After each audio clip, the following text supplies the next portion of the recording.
Hi friends, ప్రతాపసేనుని కథ. విక్రమార్కుడు తిరిగి బేతాళుని బంధించి ఆశ్రమానికి బయలుదేరుతాడు. కానీ బేతాళుడు మళ్ళీ అతనిని పరీక్షించదలిచి అంటాడు, విజ్ఞాన నిధివైన విక్రమార్క భూపాల, నీ రాక వలన నా అనుమానాలన్నీ తీరుతున్నాయి. మరొక సందేహం వివరిస్తాను, దానిని విని నా సందేహం తీర్చు అని మరొక కథ చెప్పసాగాడు. పూర్వకాలంలో మగధ భూపాలనికి ఒక అంగరక్షకుడు ఉండేవాడు. అతని పేరు ప్రతాపసేనుడు. పేరుకి తగినట్టే ప్రతాపం కలవాడు. అంతకు మించి స్వామి భక్తి కలవాడు. ఒకనాటి రాత్రి ప్రతాపసేనుడు, అప్పటికి అర్ధరాత్రి అయింది. చీకట్లో నలుమూలల దట్టంగా అలుముకున్నాయి. అలాంటి చీకట్లో ధీరుడైన ప్రతాపసేనుడు ఇంటికి ఒంటరిగా వస్తున్నాడు. ఆ సమయంలో ఒక స్త్రీ దుఃఖిస్తూ పోతున్నట్టు అతనికి అనిపించింది. ఆమె దుఃఖానికి కారణం తెలుసుకోవడానికి ప్రతాపుడు ఆమెను వెంబడించాడు. కానీ తాను ఎంత త్వరగా నడిచినా ఆమెను కలుసుకోలేకపోయాడు. కొంతసేపటికి ఆ స్త్రీ ఊరి చివర ఉన్న దుర్గాలయంలోనికి ప్రవేశించింది. ప్రతాపుడు కూడా లోపలికి ప్రవేశించాడు. ఆ స్త్రీ కొరకు లోపల వెతికాడు, కానీ ఆమె కనిపించలేదు. అందువల్ల ఆ స్త్రీమూర్తి దుర్గాదేవియే అయి ఉండవచ్చని ప్రతాపసేనుడు తలచి, అమ్మ, నువ్వు ఈ నగర సంరక్షకురాలువు. తల్లి, నీకు వచ్చిన ఆపదేమిటని దయతలిచి తెలియచేయమని వేడుకున్నాడు. అప్పుడు దేవి విగ్రహం నుంచి ఇలా వినిపించింది, ప్రతాప, నాకు ఏ ఆపద రాలేదు. మీ మహారాజునికే రేపటితో ఆయువు తీరిపోతుంది. అతని అకాల మరణానికే దుఃఖిస్తున్నానని చెప్పింది. ప్రతాపుడు చేతులు జోడించి, అమ్మ, ఆ అకాల మరణం నుండి ప్రభువును రక్షించే మార్గం తెలియచేయమని, నా ప్రాణములనైనా ఇస్తానని, మహారాజును కాపాడుతానని చెప్పాడు. దేవి అంది, మార్గం ఉన్నది, విను. స్వామి భక్తి కలవాడు తన కుమారుని నగర దేవతనగు నాకు బలి ఇస్తే మహారాజునకు గండం తప్పుతుంది అని చెప్పింది. ప్రతాపుడు ఆనందించాడు. అతనికి 12 ఏళ్ల కొడుకు ఉన్నాడు. అతనిని బలి చేసి ప్రభువుని రక్షించుకోవాలని నిశ్చయించుకున్నాడు.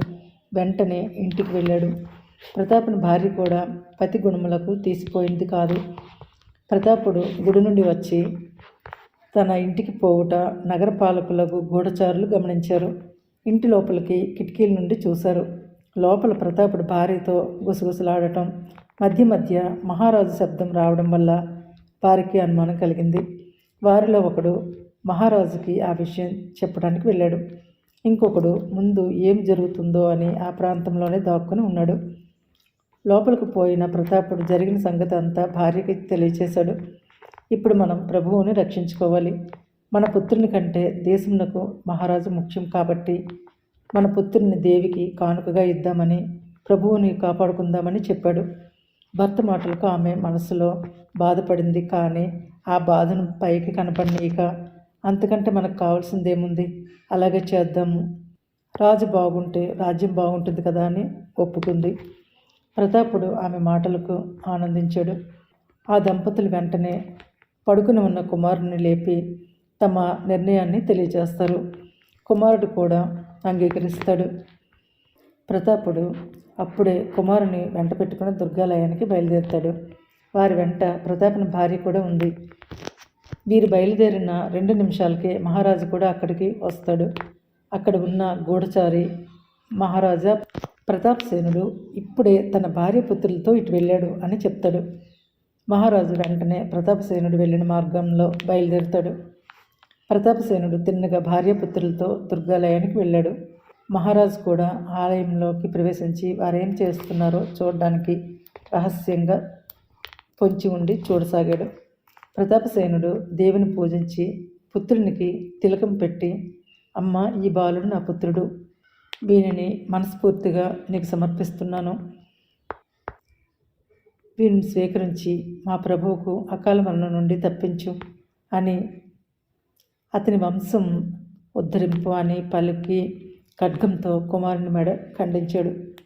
పుత్రుని మరణం కళ్ళారా చూసిన తల్లి హృదయం ఆ దారుణ దృశ్యానికి తట్టుకోలేకపోయింది.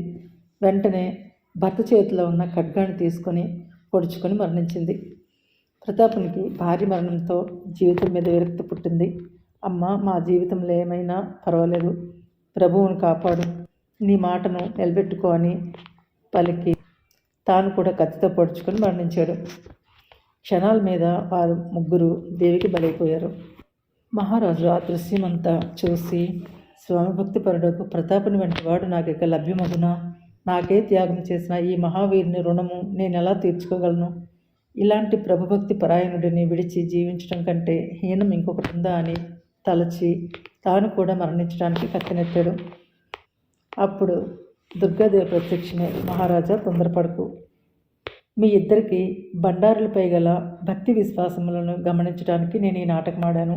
నా పరీక్షలో మీరిద్దరూ విజయం పొందారు అని పలికి ప్రతాపుని, అతని భార్యని, కుమారుని బ్రతికించి వాళ్ళకి చాలా వరాలు ఇచ్చి పంపేసింది. బేతాళుని కథ చెప్పి విక్రమార్క భూపాల విన్నావు కదా.